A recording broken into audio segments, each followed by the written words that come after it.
Hello बच्चों, आज पढ़ेंगे हम छोटी छोटी सी बातें जो आपने अमीटर और वोल्ट मीटर के अंदर देखी हैं। देखो, कुछ इंपॉर्टेंट पॉइंट्स हैं न्यूमेरिकल सॉल्व करने के लिए।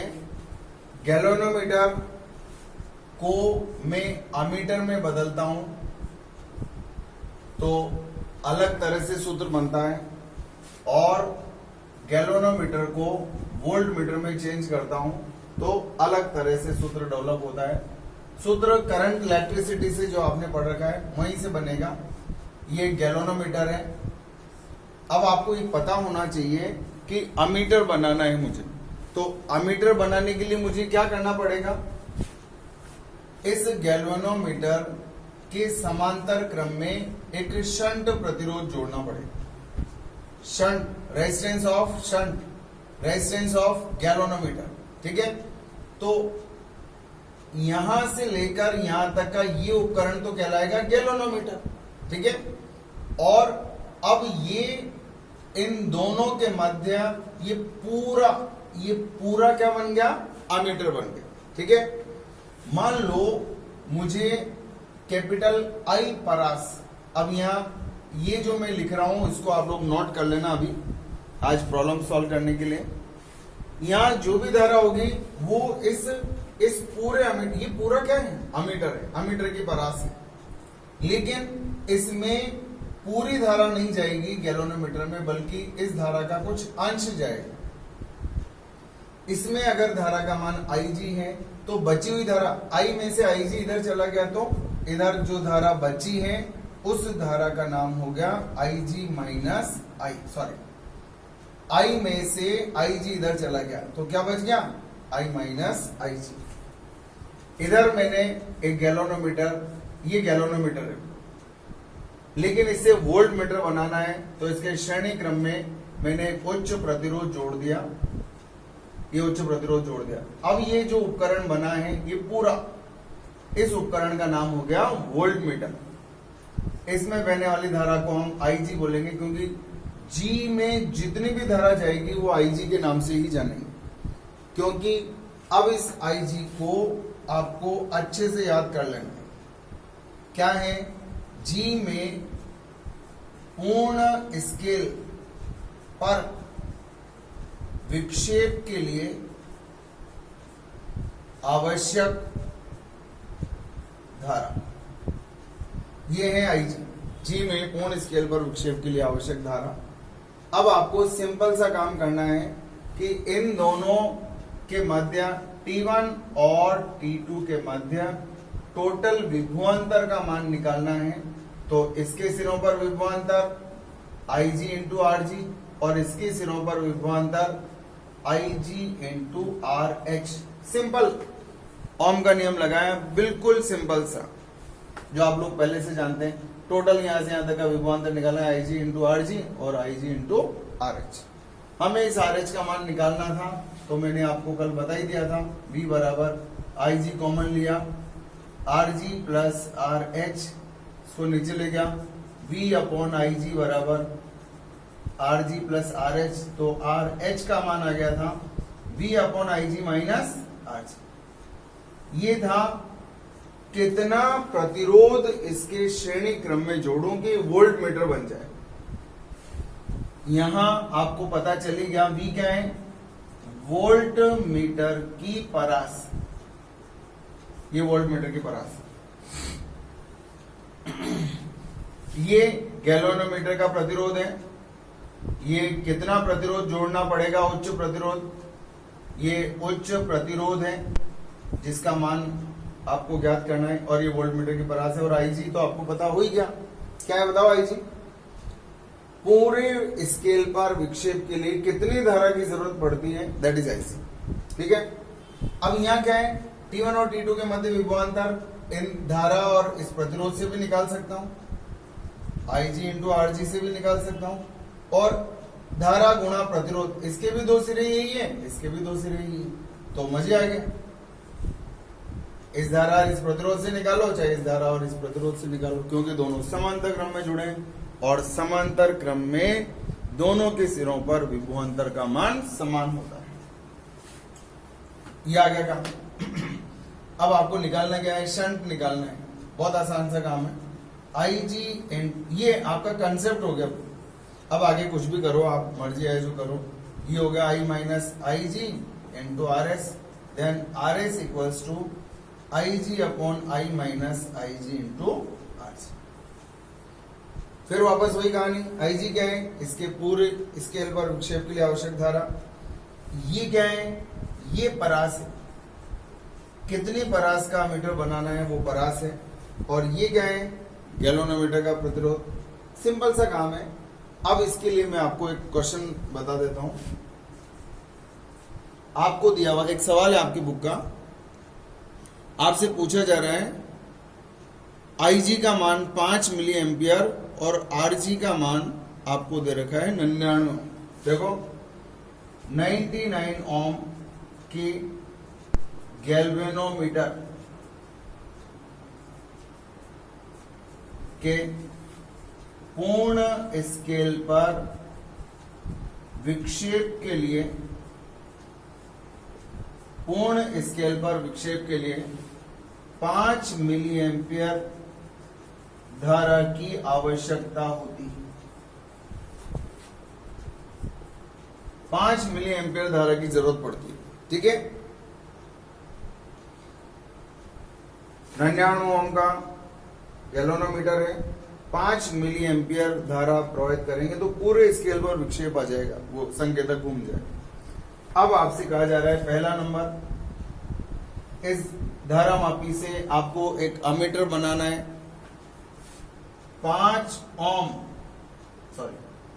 5 एम्पियर परास का अमीटर। और दूसरा सवाल है, इसके अंदर पूछा गया 5 वोल्ट परास का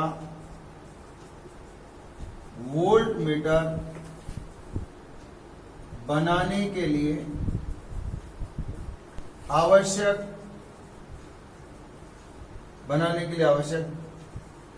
प्रतिरोध ज्ञात कर। तो ये सूत्र तो अब आपको याद करने नहीं है, क्योंकि अगर ये याद करेंगे तो फिर हम क्या करेंगे,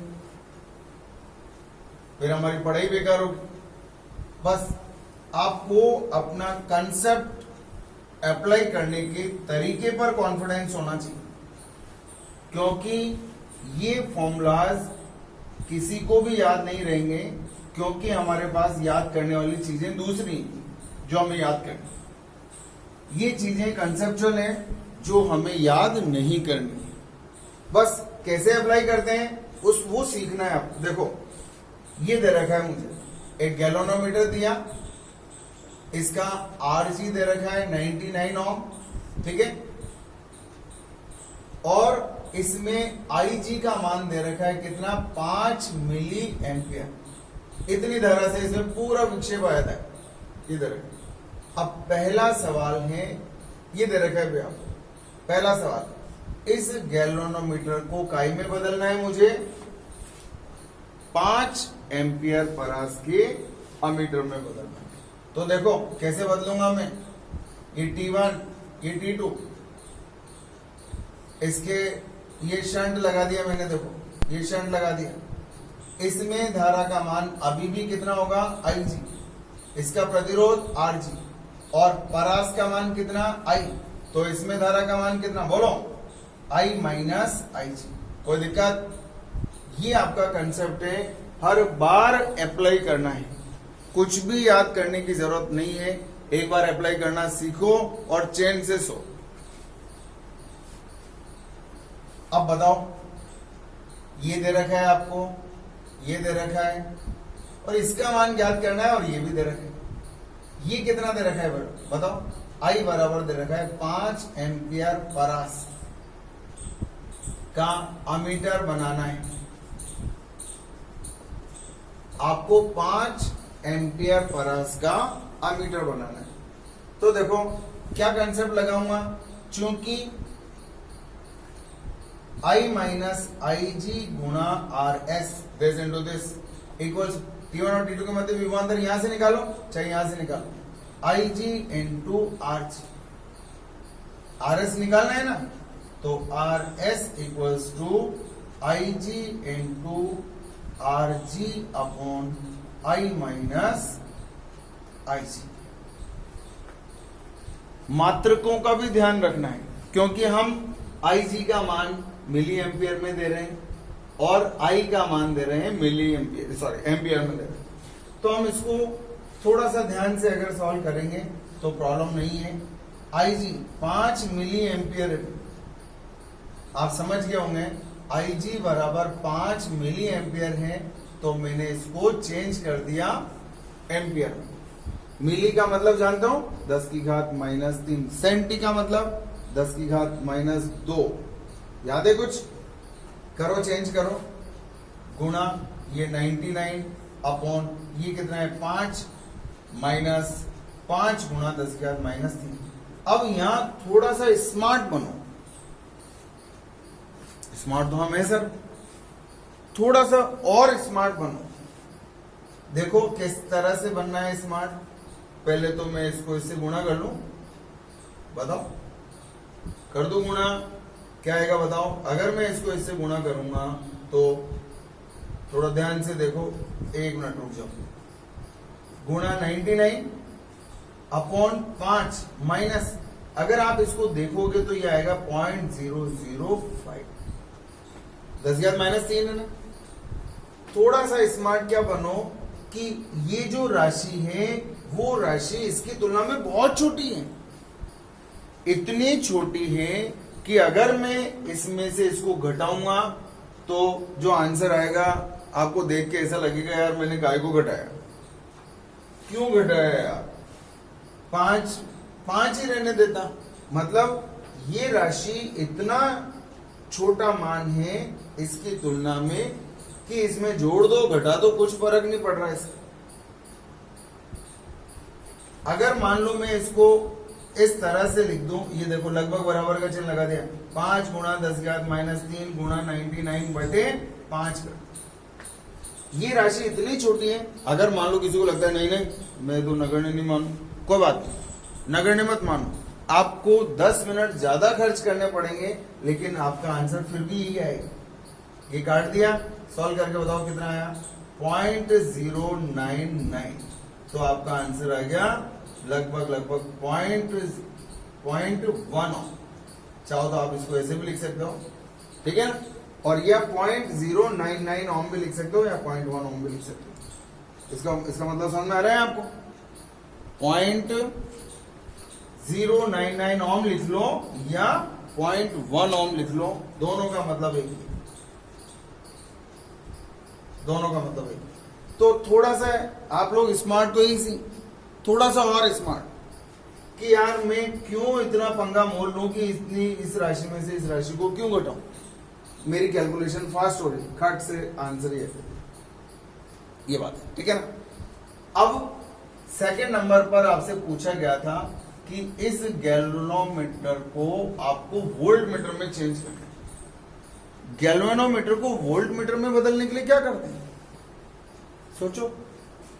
इसके श्रेणी क्रम में उच्च प्रतिरोध जोड़ देते हैं, इसमें धारा तो IG होती है, तो बताओ T1 और T2 के मध्य टोटल विभवांतर का मान क्या होगा।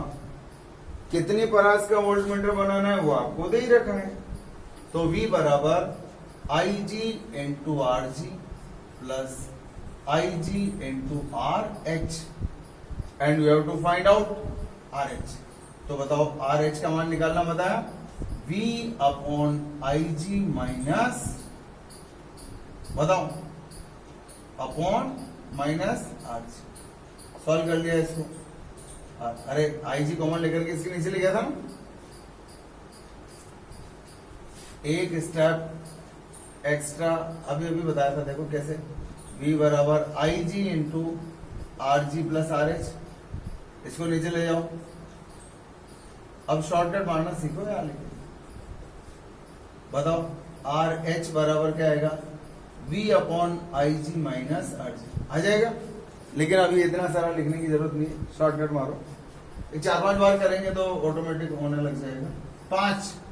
5 वोल्ट परस का वोल्ट मीटर बनाना है आपको, तो मैंने इसकी जगह 5 लिख दिया। आई जी, पूरे स्केल पर विक्षेप के लिए आवश्यक धारा का मान 5 × 10⁻³ माइनस 99। अब देखो ये इससे कट गया, ये 10⁻³ ऊपर गया तो 10⁻³ बन गया, और आपको मालूम है 10⁻³ का मतलब होता है 1000। 1000 में से 99 गए तो 901 ओम।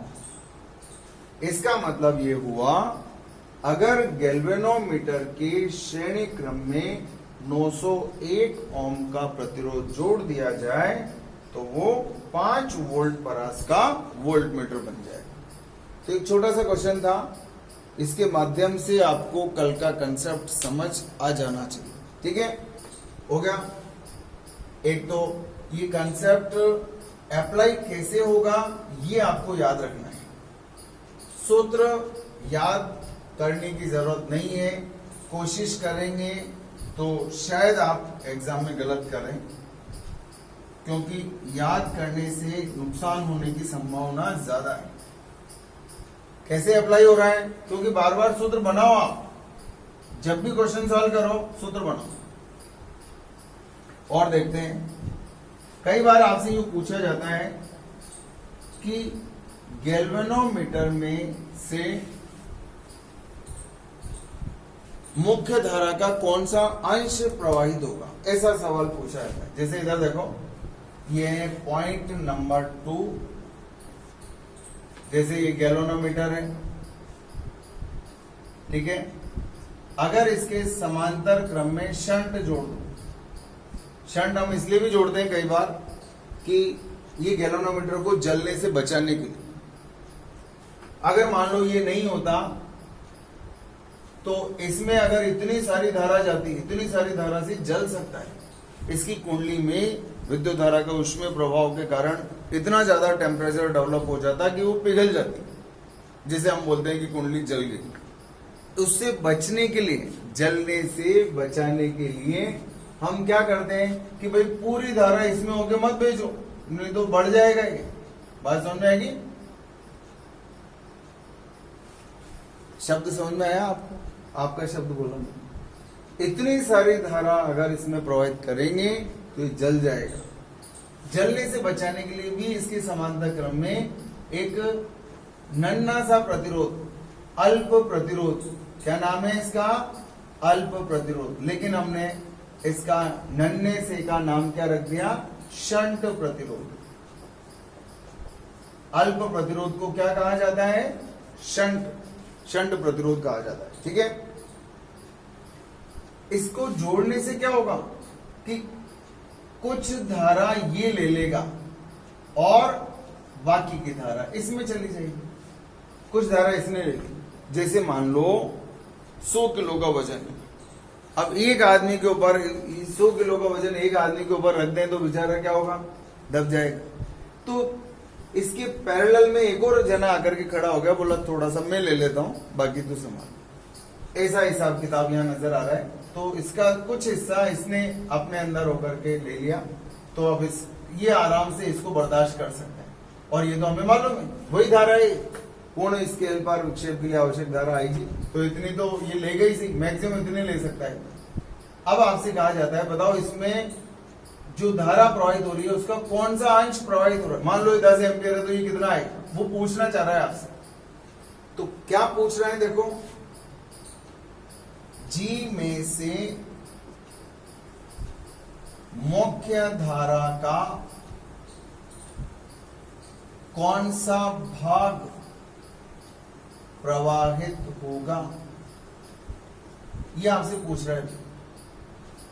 अगर मान लो यहाँ 20 एम्पियर है तो इसमें से कितना भाग जाएगा, मतलब कितनी धारा उसमें होकर के जाएगी, कौन सा भाग जाएगा। Means you have to find out Ig/I, इसका मान निकाल रहे हैं आप। जैसे मान लो ये 5 एम्पियर है, अब इस 5 एम्पियर में से 2.5 एम्पियर इसमें चल गई, तो हम क्या बोलेंगे? कितनी धारा गई इसमें? आधी धारा गई, बोलेंगे ना आधी। अगर मान लो ये 4 एम्पियर है, और इसमें से 1 एम्पियर धारा गई तो हम क्या बोलेंगे, 1/4 धारा गई। अगर मान लो इसमें से 3 एम्पियर गई तो हम बोलेंगे 3/4 गई। इस तरह से तो वो भाग आपको निकालना है, कौन सा भाग इसमें से निकलेगा। बड़ा आसान सा काम है, देखो कैसे बताओ। इसका सिस्टम आपको मालूम है, this into this equals to this into this. बताओ IG इंटू RG बराबर IS इंटू RS। बताओ क्या आया, IG अपॉन IS बराबर क्या है बोलो, इसको नीचे लिया है RS अपॉन RG। हो गया काम। आपको क्या निकालना है, IG अपॉन I, दोनों तरफ से उल्टा कर दो या ऐसा करो, IS अपॉन IG का मान निकालो। बताओ क्या आएगा, इसको इसके नीचे ले जाओ तो इसको ये इधर आ जाएगा, RG upon RS। Any doubt, बहुत आसान सा काम है, ठीक है। दोनों तरफ 1 जोड़ दो, क्या है बताओ, IS upon IG plus 1, RG upon RS plus 1। क्या आया, IS plus IG upon IG बराबर RG plus RS upon RS। बात सुनना आगे, बताओ क्या आया, ऊपर IG प्लस RS, इन दोनों का जोड़ किसके बराबर, I के बराबर, I अपॉन IG बराबर RG plus RS upon RS। उल्टा कर दो, IG अपॉन I बराबर क्या हो गया, RS upon RG plus RS। ये तो निकालना था, क्या निकालना था, गैल्वेनोमीटर में से कौन सा भाग प्रवाहित होगा, गैल्वेनोमीटर में से मुख्य धारा का कौन, तो हम आंसर लिखेंगे IG will be equals to RS upon RG plus RS into I। हम बोलेंगे G में से मुख्य धारा का, ये मुख्य धारा है, मुख्य धारा का RS upon RG plus RS वहां भाग प्रवाहित होगा। ये सूत्र याद नहीं करना है, मैंने आपसे मना किया है। सूत्र तो आपको याद करना डेंजरस है, बस कैसे अप्लाई करते हैं वो आपको निकालना है। जैसे मान लो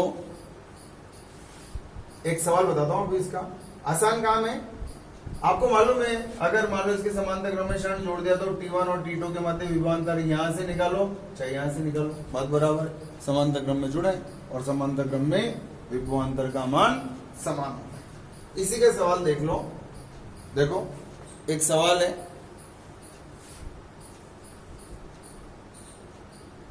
गैल्वेनोमीटर के समांतर क्रम में, गैल्वेनोमीटर के समांतर क्रम 12 ओम का शंट, 12 ओम का शंट जोड़ देने पर G में विक्षेप 50 खानों से घटकर 10 खाने रह जाता है।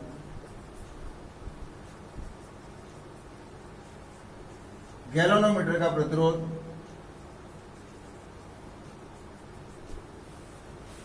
अच्छा एक बात बताओ, अगर ये नहीं होता तो इसमें बहुत ज्यादा धारा होती, बिल्कुल होती है, जल भी सकता था। अगर ये नहीं होता तो इसमें से ज्यादा धारा जाएगी, कितनी धारा जा रही है, 50 भाग। जी के समांतर क्रम में अगर 12 ओम का शंट जोड़ दो तो गैल्वेनोमीटर में विक्षेप 50 खानों से घटकर 10 खाने रह गए। बताओ इसको जोड़ने से क्या होगा, इसको जोड़ने से इसमें धारा का मान कम हो जाएगा। पहले कितना था पहले कितना था I, और अब कितना रह जाएगा, IG रह जाएगा। बस समझ में आई। देखो इस सवाल को बनाने के लिए आपको क्या करना है, देख लो ध्यान से। ये सवाल आपको इस कंसेप्ट को समझा देगा अच्छे से। क्या कह रहा है सवाल देखो, ये गैलोनोमीटर है और इसमें धारा का मान कितना है I, इसका मान कितना है मान लो 50 खाने इसका योग। लेकिन अगर इस गैलोनोमीटर के समांतर क्रम में शंट जोड़ दिया मैंने, ठीक है, तो अब इसमें धारा का मान कितना रह गया 10 खाने रह गए, 10 खाने। वास्तव में टोटल धारा कितनी थी I बराबर 50 खाने के बराबर, लेकिन शंट जोड़ते ही इसमें कितना रह गया, ये 10 खाने के बराबर है। अगर ये 10 खाने के बराबर रह गया तो बाकी की धारा किधर की, IS बराबर कितना आएगा 40 खाने के, आएगा या नहीं आएगा बताओ। IS बराबर कितना आएगा 40 खाने के बराबर। और ये कितना दे रखा है आपको 12 ओम दे रखा है। सिंपल सा काम करना है और आपको RG का मान ज्ञात करना है। अब कौन सूत्र याद करेगा, कौन सा सूत्र है, क्या है, कुछ याद करने की जरूरत नहीं। वापस देखो, 50 खाने का विक्षेप था गैलोनोमीटर, लेकिन 12 ओम का प्रतिरोध जोड़ दी इसके अंदर, 12 ओम का शंट जोड़ देने पर जी में विक्षेप 50 खाने से घटकर कितना रह गया 10 खाने रह गया। 50 खाने से घटकर 10 खाने रह गया।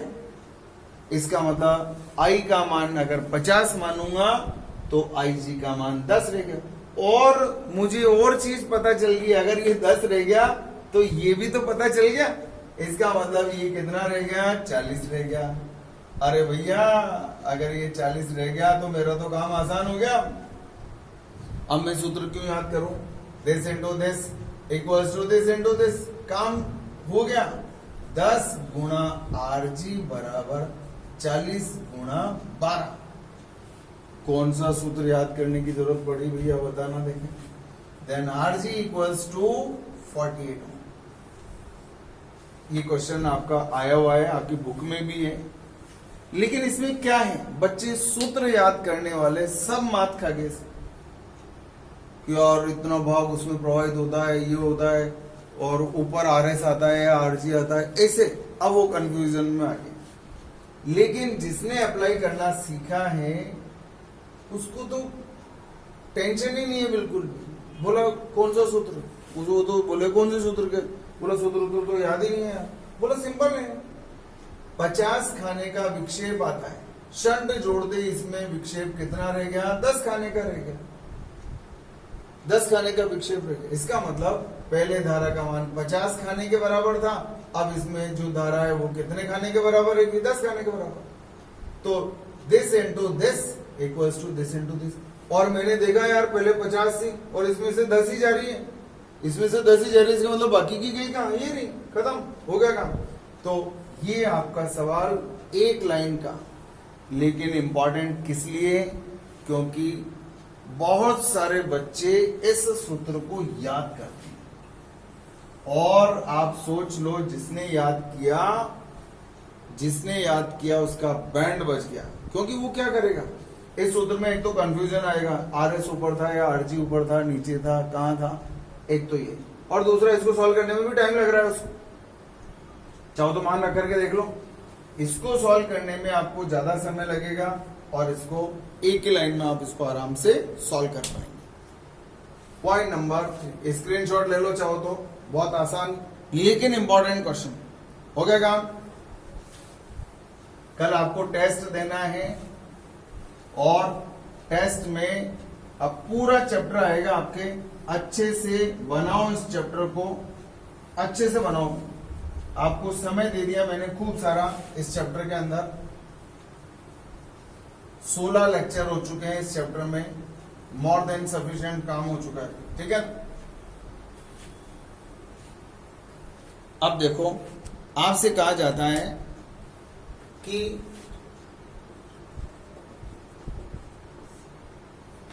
अमीटर और वोल्ट मीटर का प्रतिरोध निकालो। तो यहां थोड़ा सा कंफ्यूजन आता है बच्चों के दिमाग में, लेकिन कंफ्यूज होने की जरूरत नहीं है। आपको समझना पड़ेगा कि ये जो है अमीटर नहीं है, ये अमीटर बिल्कुल भी नहीं है। क्यों नहीं है? बोले तो धारा मापी है, ये तो गैल्वेनोमीटर है। ये गैल्वेनोमीटर है, ये क्या ये आपको अमीटर नजर आ रहा है? बिल्कुल नजर नहीं आ रहा है। इसका प्रतिरोध कितना है? Rg के बराबर। समझ में आई बात? लेकिन अब मैं इसका नाम क्या है? धारा मापी।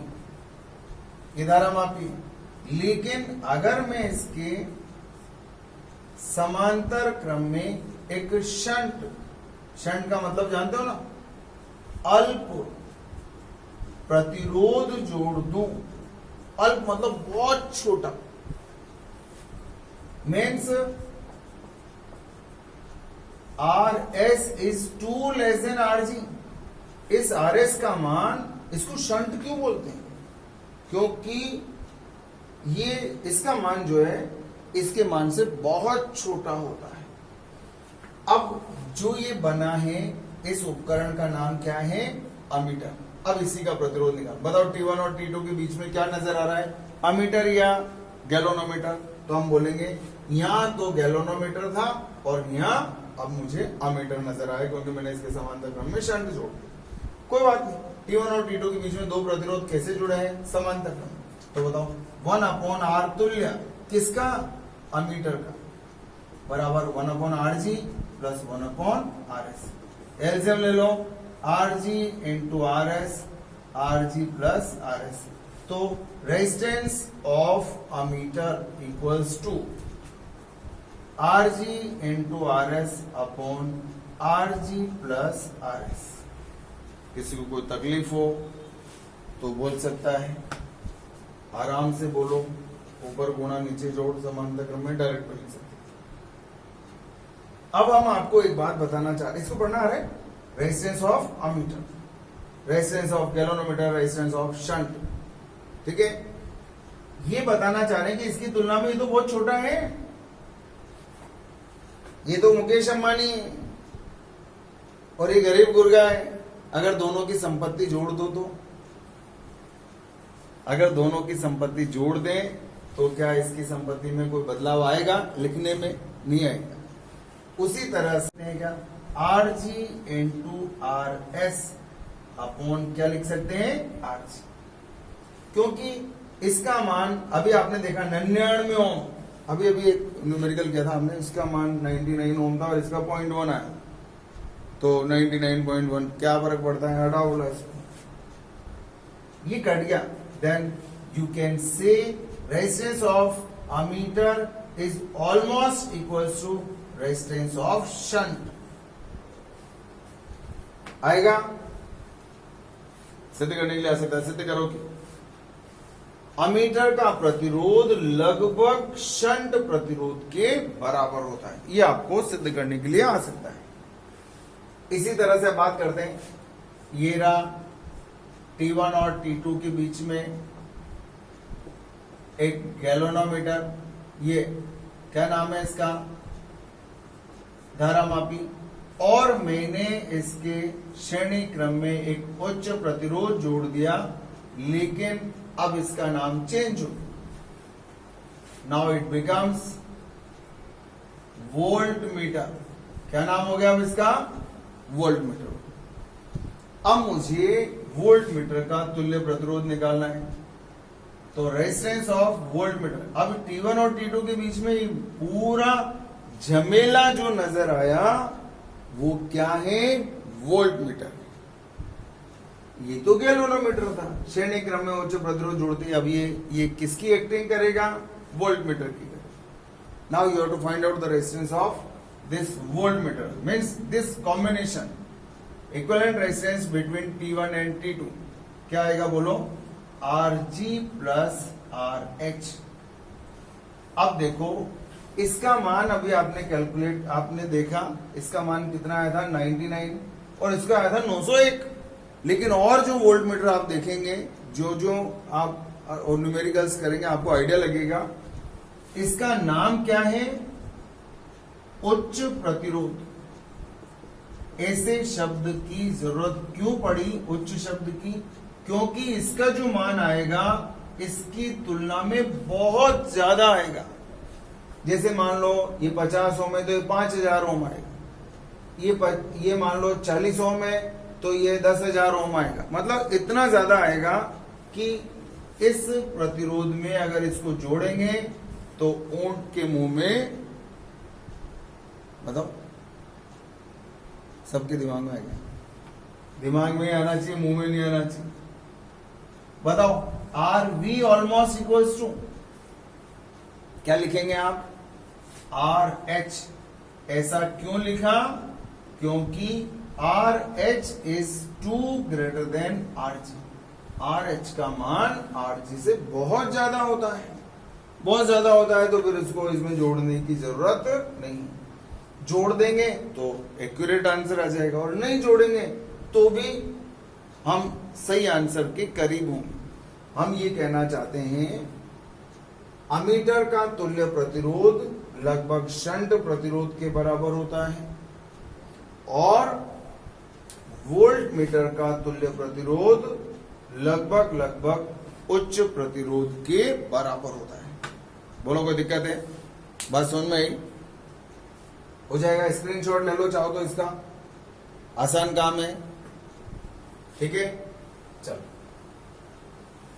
अब इसके अंदर ये आपको चैप्टर फिनिश हो गया। कुछ इंपॉर्टेंट बातें थी जो आपको न्यूमेरिकल्स के लिए चाहिए थी, ठीक है ना। अब देखो इसके अंदर एक फ्लेमिंग का बाएं हाथ का नियम, हालांकि मैंने खुद ने मना किया था कि हम नियम एक ही लगाएंगे, और वो भी ये, पहले ये लगाया और फिर ये लगाया। एक नियम इसके अंदर दे रखा है, केवल नियम के तरीके से पढ़ना, अप्लाई नहीं करना है उसको। अप्लाई तो जो मैंने सिखाया वही, मैं इसलिए फ्लेमिंग का बाएं हाथ का नियम इसमें पढ़ाता ही नहीं हूं, लेकिन अभी इसलिए पढ़ा रहा हूं ताकि ये चैप्टर आपका क्लोज हो जाए पूरी तरह से। ठीक है, फ्लेमिंग का बाएं हाथ का नियम, सिर्फ इसको इसलिए याद करेंगे क्योंकि एग्जाम में सिर्फ यूं पूछा जाता है फ्लेमिंग का बाएं हाथ का नियम लिखो, तो फिर आपको वो नियम ही लिखना पड़ेगा, फिर ये चांटे का नियम नहीं चलेगा। लेकिन अगर कहीं अप्लाई करना है नियम को तो चांटे का नियम, अंगूठा धारा की दिशा में सीधी उंगलियां चुंबकीय क्षेत्र की दिशा में, चांटा बल की दिशा को बताता है। एक मिनट,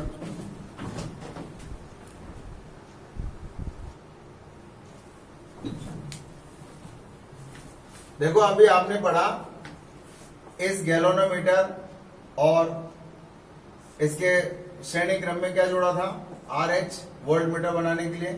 तो इसका प्रतिरोध ये पूरा वोल्ट मीटर बन गया, R G plus R H, यही था, यहां तक हो गया था। अब मैंने आपको बताया था चूंकि आर एच, इसका नाम क्या है? उच्च प्रतिरोध। बताओ इसको उच्च शब्द क्यों काम में लिया? क्योंकि इस प्रतिरोध का मान आर जी की तुलना में बहुत ज्यादा होता है। इतना ज्यादा होता है कि आप इसको इतना उच्च मान लो कि ये नगण्य हो जाए। आर वी का मान लगभग किसके बराबर? आर एच के बराबर। यहां इधर क्या आया था अमीटर में? R ammeter, resistance of ammeter किसके बराबर था? शंट के बराबर था। तो अब आपको याद रखना है अमीटर का प्रतिरोध लगभग शंट प्रतिरोध के बराबर होता है, जबकि वोल्ट मीटर का प्रतिरोध उच्च प्रतिरोध के बराबर होता है। ठीक है, अब देखो ये तो आपका काम अभी कंप्लीट हो गया। अब सुनो, चैप्टर का आपका कंप्लीट हो गया। इसमें एक नियम है फ्लेमिंग का बाएं हाथ का नियम। मैंने आपको अप्लाई करना नहीं सिखाया और ना आपको सीखना है। आपको बल की दिशा ज्ञात करने के लिए चांटे का नियम लगाना है। अंगूठा धारा की दिशा में, उंगलियां चुंबकीय क्षेत्र की दिशा में, चांटा क्या बताएगा? बल की दिशा। ठीक है, और ये नियम अपन ने चुंबकीय क्षेत्र की तीव्रता की दिशा ज्ञात करने के लिए कर ही लिया था। अब नियम इसलिए बता रहा हूं फ्लेमिंग का बाएं हाथ का नियम ये वाला, क्योंकि ये डायरेक्ट पूछा जाता है फ्लेमिंग का बाएं हाथ का नियम लिखो, अप्लाई नहीं करना है, सिर्फ नियम याद करना है।